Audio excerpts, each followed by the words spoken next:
bangsa kita, mereka saudara kita. Silakan hidup bersaudara berdampingan dengan kita, dan mereka harus tunduk kepada Pancasila. Jangan lagi menghidupkan daripada komunisme.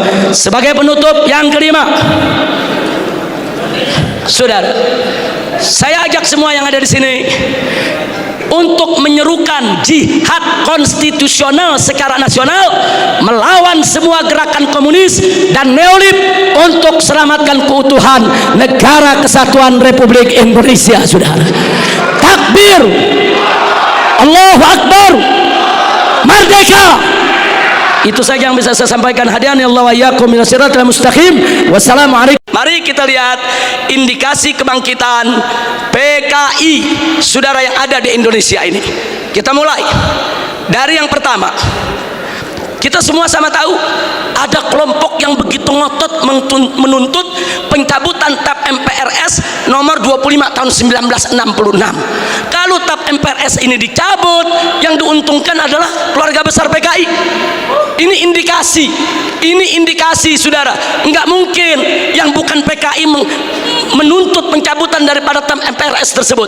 Karena kalau TAP MPRS nomor 25 tahun 66 dicabut, yang untung bukan umat Islam, yang untung bukan tentara, yang untung bukan polisi, bukan, yang untung bukan negara, yang untung adalah kader-kader PKI. Nah, sekarang yang kedua, saudara, sebelum tahun 1998, sejarah pengkhianatan PKI di Madiun 1948 maupun G30S PKI 1965 itu tercantum, diceritakan dalam sejarah Indonesia, masuk dalam kurikulum. Jadi dari tahun 1965 sampai 1998, sejarah pengkhianatan PKI merupakan bagian daripada kurikulum pendidikan untuk pelajaran sejarah Indonesia. Tapi begitu masuk reformasi 98, saudara, pelajaran tentang pengkhianatan PKI baik di Madiun 1948 maupun G30S PKI 1965 dihapuskan dari kurikulum pendidikan. Saya bertanya-tanya, siapa ini manusia yang punya kekuatan bisa menghapus materi pengkhianatan PKI dari kurikulum? Ini bukan seorang biasa, saudara. Dia punya kekuatan politik, dia punya kekuatan ekonomi, dia punya kekuatan sosial. Kalau hanya rakyat jelata biasa, nggak mungkin dia bisa menghapus daripada pelajaran pengkhianatan PKI dari kurikulum pendidikan Indonesia, saudara. Dan dampaknya serius. Sejak tahun 98 sampai hari ini, saudara, apa yang terjadi? Yuk mari kita lihat, saudara. Anak-anak SD, SMP, SMA yang di tahun 98, saudara, baru mulai mencicipi sekolah, mereka nggak dapat lagi pelajaran tentang pengkhianatan PKI. Jadi dari tahun 98 sampai hari ini, generasi muda kita yang umurnya sekitar 25 sampai 27 tahun, mereka nggak tahu apa dan bagaimana PKI, saudara. Saudara, ini kurikulum ini penting. Kurikulum ini membentuk daripada ideologi bangsa. Kurikulum ini membentuk pemikiran filsafat bangsa. Kalau sudah dihapuskan dari kurikulum, jangan kaget kalau anak-anak muda kita saat ini umur 20-an, saudara, 25 atau 27 ke bawah, tidak ada yang tahu PKI. Bahkan mereka merasa bangga pakai kaos dengan gambar Palu Arit karena ketidaktahuan mereka, saudara. Sebelum tahun 98, saudara, televisi nasional khususnya TVRI setiap tanggal 30 September selalu memutar ulang film tentang pengkhianatan G30S PKI. So, hingga dari Sabang sampai Merauke, dari gunung sampai ke lembah, orang di kampung-kampung nonton film tersebut, saudara. Mereka tahu betapa biadabnya PKI, betapa zalimnya PKI, betapa pengkhianatan yang dilakukan oleh PKI. Tapi sayang sejuta sayang, setelah reformasi tahun 98 tidak ada satupun stasiun televisi sampai hari ini yang berani menayangkan kembali daripada film pengkhianatan G30S PKI, saudara. Ada apa Siapa itu orang yang bisa nakut-nakuti televisi? Siapa itu orang yang bisa neken media televisi? Siapa itu orang yang menguasai media di kita punya negeri sampai media takut, nggak berani untuk menayangkan film itu kembali, saudara? Nah, ini fakta. Ini merupakan indikasi kebangkitan PKI yang tidak terbantahkan. Omong kosong kalau ada mengatakan PKI tidak akan bangkit. Omong kosong kalau ada mengatakan PKI akan bangkit atau PKI ini sudah final tidak akan bangkit lagi. Omong kosong, saudara. PKI sedang bergerak. PKI akan bangkit kembali. PKI akan melibas kita semua kalau kita tidak merapatkan barisan dari sekarang, saudara. Dulu sebelum 98 ada Litsus, penelitian khusus bagi pejabat publik di Indonesia, saudara. Seseorang ingin jadi gubernur, ingin jadi kepala daerah, apalagi mau jadi menteri, saudara, ada penelitian khusus. Siapa dia? Bagaimana ideologinya? Apa keterkaitannya dengan PKI, saudara? Kalau terbukti ada keterkaitan dengan PKI, apalagi mengusung ideologi PKI, tidak akan pernah dilantik oleh negara sebagai pejabat publik, saudara. Tapi semenjak tahun 1998 Litsus ditiadakan. Nah, kemudian baik yang kelima, saudara, putra putri PKI keturunannya masuk ke partai-partai politik, masuk ke instansi lembaga-lembaga negara, saudara, dan dari sanalah, saudara, mereka mempengaruhi kebijakan-kebijakan untuk keuntungan PKI. Baik yang keenam, mari kita lihat lagi, saudara. Kita tidak boleh menutup mata. Sejak tahun 1998 begitu banyak buku-buku yang membela PKI dibagikan secara gratis, dijual dengan bebas di toko-toko buku, saudara. Pemerintah kita nggak mampu untuk melakukan tindakan apapun. Real fakta, saudara. Bahkan ada satu anggota dewan pimpinan satu komisi di DPR RI, saudara, begitu bangga mengarang buku mengatakan dengan judul "Aku Bangga Jadi Anak PKI". Nggak sampai di situ, bahkan dia karang buku lagi dengan judul "Anak PKI Masuk Parlemen", seolah-olah dia ingin meledek semua yang anti PKI. Manusia-manusia Indonesia yang anti PKI, ada urusan apa dengan kalian? Aku bangga jadi anak PKI. Bangsa Indonesia yang anti PKI, ada apa dengan kalian benci PKI? Ada apa musuh PKI? Aku anak PKI masuk parlemen dan aku bangga menjadi anak PKI. Innalillahi wa inna ilaihi rajiun. Ini indikasi. Yang ngomong yang sebelah sana. Mari kita lihat yang nomor 7, saudara. Adanya usulan RUU KKR, Komisi Kebenaran dan Rekonsiliasi, ini juga tidak lepas dari peran-peran untuk kepentingan PKI. Kemudian yang ke-8, bagaimana Komnas HAM, luar biasa, saudara. Berikut LSM liberal yang menjadi LSM komprador, saudara, yang bersuara untuk kepentingan asing, juga mereka semua bersuara untuk membela PKI. Yang ke-9, maaf, saudara, ya, ada bantuan Cina kepada Indonesia, berikut kompensasinya. Saya tidak campur urusan ekonomi negeri ini, saudara. Tapi kalau sudah bantuan dari negara komunis Cina ke Indonesia dengan kompensasi tenaga kerja yang masuk Indonesia, wajib untuk diwaspadai, saudara. Nah, kemudian jangan lupa yang ke-10, saudara, ada beberapa parpol, bukan satu, yang terang-terangan mengirim kader-kadernya ke Republik Rakyat Cina untuk ikut pendidikan politik. Mereka dididik oleh Partai Komunis Cina, saudara. Ada apa? Ya, itu hak partai tersebut, itu hak pribadinya, saya tidak ikut campur. Tapi saya sebagai bangsa Indonesia punya hak untuk mewaspadai partai-partai yang menjalin kerjasama dengan Partai Komunis Cina, saudara. Yang ke-11, di mana-mana ada seminar, ada temu kangen, saudara. Di mana-mana ada temu kangen PKI, seminar PKI, saudara. Sementara, saudara, dari pihak aparat keamanan setengah hati untuk membubarkan mereka, saudara. Berapa kali di Taman Ismail Marzuki mereka menggelar acara, bikin kegiatan, saudara. Ada bentrokan dengan gerakan bela negara, dengan laskar-laskar FPI di beberapa tempat, saudara. Ada apa? Ada lagi anggota-anggota dewan yang merupakan kader PKI menggunakan kunjungan kerja mereka untuk membuka temu kangen kader PKI, sebagaimana terjadi di Banyuwangi beberapa waktu yang lalu, saudara. Yang ke-12, pembentukan Ormas Orsospol yang berafiliasi kepada PKI, pemutarbalikan sejarah PKI dan lambang PKI, saudara, saat ini di kalangan selebritis kaum muda. Dan maaf, sampai Menko Polhukam, maaf, harus saya sampaikan, saudara, begitu kami protes adanya kaos-kaos berlogo PKI, Pak Pak Menko mengatakan, saudara, tentara dan polisi tidak usah over, jangan berlebihan, jangan kalau ada logo PKI dianggap PKI. Ini kan cuma tren anak muda. Logo PKI itu termasuk sosialisasi lambang PKI, itu dilarang, saudara, oleh TAP MPRS nomor 25 tahun 66, dilarang juga oleh Undang-Undang nomor 7 tahun 27 tahun 99, dilarang juga oleh TAP MPR RI nomor 1 tahun 2003, dan dilarang oleh KUHP pasal 107 A, B, C, dan D serta E, saudara. Nggak bisa.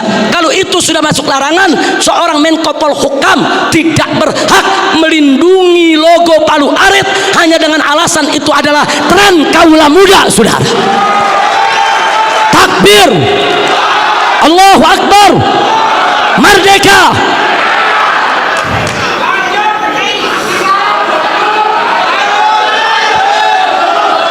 Baik, yang ke-15, saudara. Belum lama ini, saudara, ada usulan konyol penghapusan kolom agama dari KTP, saudara. Kalau kolom agama dihapuskan dari KTP, saudara, maka ini merupakan kesempatan bagi kalangan ateis, bagi kalangan PKI untuk tidak lagi mencantumkan agamanya, saudara. Ini berbahaya. Ini merupakan indikasi kebangkitan PKI. Baik, yang ke-16, saudara, dorongan untuk minta maaf kepada PKI. Ada apa? Saya ditanya sama wartawan, Habib Rizik, ini bagaimana sikap FPI kalau presiden sampai minta maaf kepada PKI?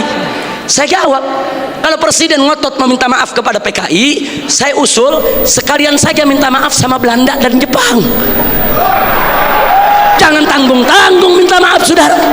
Minta maaf saja. Belanda, maaf dulu pejuang kami membunuh tentara Belanda.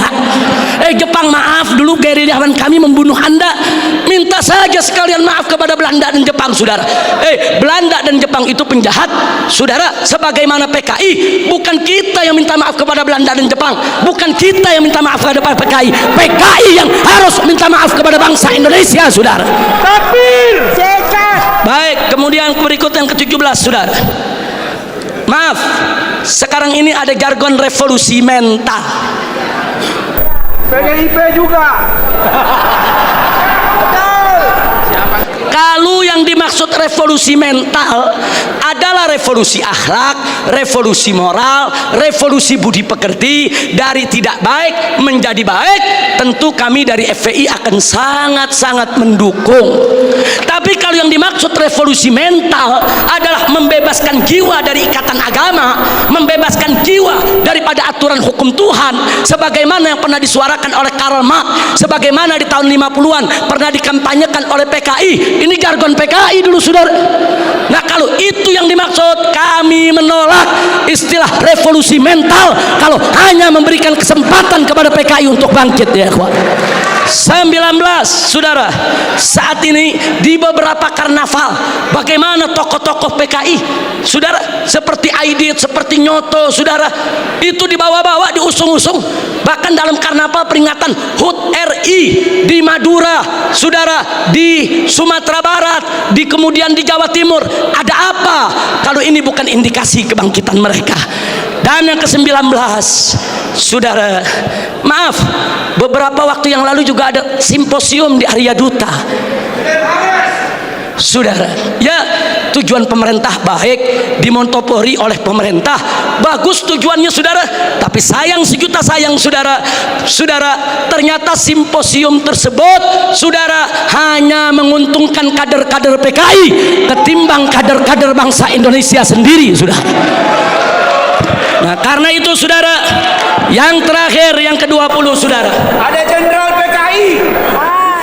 yang terakhir, saya sedih, kecewa, bercampur marah begitu saya saksikan di ELC, saudara, Indonesia Lawyer Club, di salah satu sebuah stasiun televisi, saudara, ada tokoh yang mengatakan kalau PKI itu hanya korban.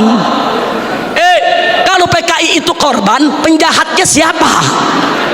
Kalau PKI korban, berarti penjahatnya NU, penjahatnya Banser, penjahatnya Masumi, penjahatnya tentara, penjahatnya Polri, penjahatnya negara, saudara. Nah, maka itu, saudara, Ya kalau korbannya PKI berarti penjahatnya Nahdlatul Ulama NU. Berarti penjahatnya Muhammadiyah. Enaknya saudara, umat Islam ini dianggap semua sebagai pelaku kejahatan. Ini kita tidak terima.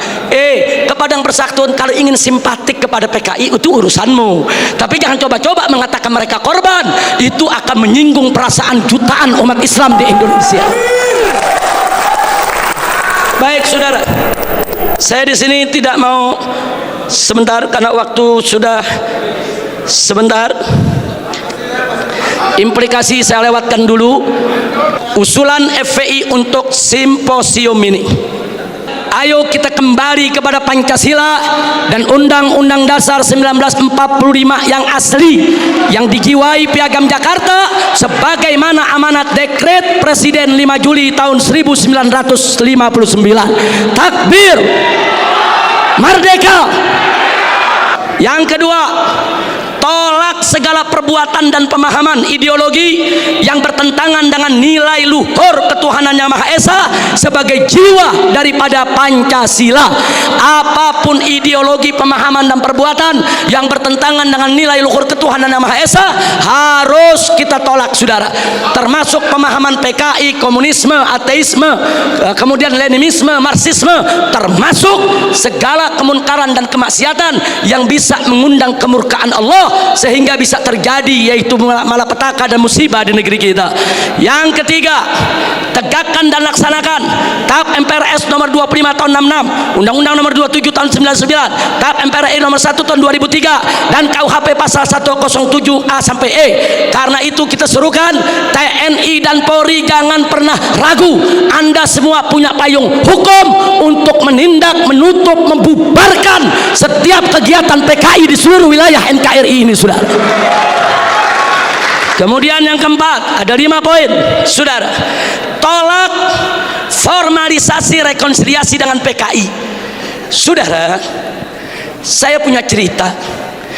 Di tahun yang lalu 16 Agustus tahun 2015, kami ormas Islam itu melakukan long march yang diikuti oleh ratusan ribu umat Islam dari Senayan, Sudirman, Tamrin sampai ke Istana.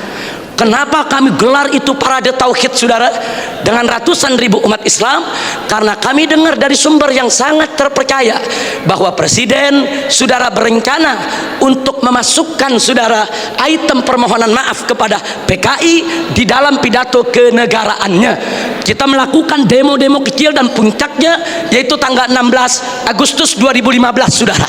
Nah lalu apa saudara? Di situ umat Islam sepakat kalau Presiden Jokowi tetap ngotot meminta maaf kepada PKI atas nama negara, kami akan serukan umat Islam saudara dan seluruh bangsa Indonesia dari Sabang sampai Merauke, kita turun ke jalan lengserkan siapapun presiden yang membela PKI saudara. Takbir, merdeka. Nah kenapa kami tolak formalisasi rekonsiliasi dengan PKI? Karena akan membuka luka lama sejarah dan bisa membuka pintu fitnah yang berbahaya. Yang ingin saya berbagi cerita, saya diundang oleh Menko Polhukam di rumahnya. Kami diajak dialog soal PKI. Saya tanyakan langsung kepada beliau, apa betul Presiden tetap akan minta maaf kepada PKI? Beliau saat itu memberikan jaminan, Habib, Presiden tidak akan minta maaf kepada PKI. Kalau sampai saya menyetujui itu, beliau tunjuk pengawalnya di sebelah Kopassus.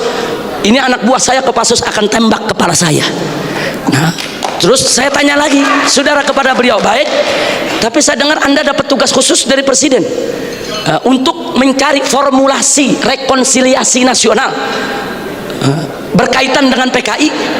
Nah beliau jawab betul. Jadi beliau tidak menafi saudara, betul, saya dapat tugas bagaimana mencari formulasi rekonsiliasi kita dengan PKI. Baik, saya tanya, itu maksud rekonsiliasi itu apa Pak? Tujuannya apa? Apa tujuannya? Oh dikatakan supaya tidak ada dendam di antara kita, supaya kita hidup damai. Oh kita tolak saudara, tidak perlu rekonsiliasi yang formal. Sebab saudara, rekonsiliasi secara alami telah berjalan di tengah masyarakat antara PKI dengan bangsa Indonesia saudara. Artinya hari ini seluruh kader-kader PKI, keturunan PKI sudah mendapatkan hak sosialnya, hak sipilnya, hak budayanya, hak politiknya, hak ekonominya. Mereka minta apa lagi? Mereka jadi pejabat bisa, jadi pengusaha bisa. Mereka udah nggak diganggu oleh umat Islam, saudara.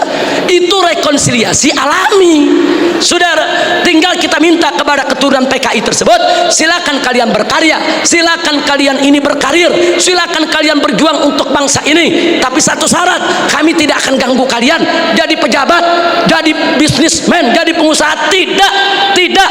Tapi syarat, jangan lagi bangkitkan ideologi komunis, jangan lagi bangkitkan partai komunis di Indonesia. Nah, tapi sekarang mereka minta lebih. Mereka minta partai komunis dipulihkan kembali, dan lebih kurangnya ajarnya lagi, saudara. Mereka minta negara minta maaf kepada mereka. Ini rekonsiliasi macam apa? Maka itu rekonsiliasi yang diformalisasi oleh pemerintah, saya khawatir ini akan membuka luka lama sejarah, dan ini bisa membuka fitnah yang sangat berbahaya, saudara.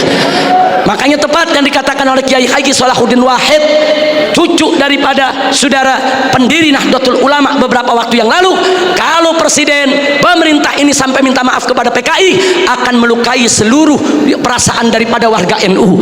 Dan saudara, lebih telak lagi yang disampaikan oleh anggota Dewan Pertimbangan Presiden, yaitu Kiai Haji Hasim Muzadi. Beliau sampaikan langsung kepada Bapak Presiden, kalau Bapak minta maaf kepada PKI, bukan hanya NU yang terlukai, seluruh umat Islam bangsa ini akan terlukai. Ini bahaya. Ini negeri udah damai, udah tenang, kita nggak ribut-ribut lagi soal PKI, saudara. Kenapa mau dikorek-korek lagi luka lama, saudara? Nah, karena itu, saudara, kalau ada usulan bongkar itu kuburan massal yang isinya PKI, apa seluruh kuburan mau dibongkar? Kuburan kiai-kiai, santri-santri, saudara, umat Islam yang mereka sembelih, apa semua mau dibongkar? Apa semua juga mau dibangkitkan kembali, yaitu luka lama yang sudah ada? Ini pertimbangan tidak rasional, saudara.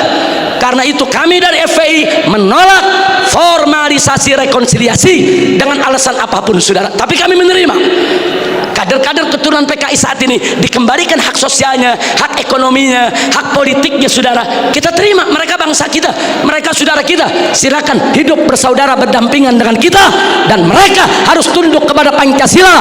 Jangan lagi menghidupkan daripada komunisme. Sebagai penutup yang kelima,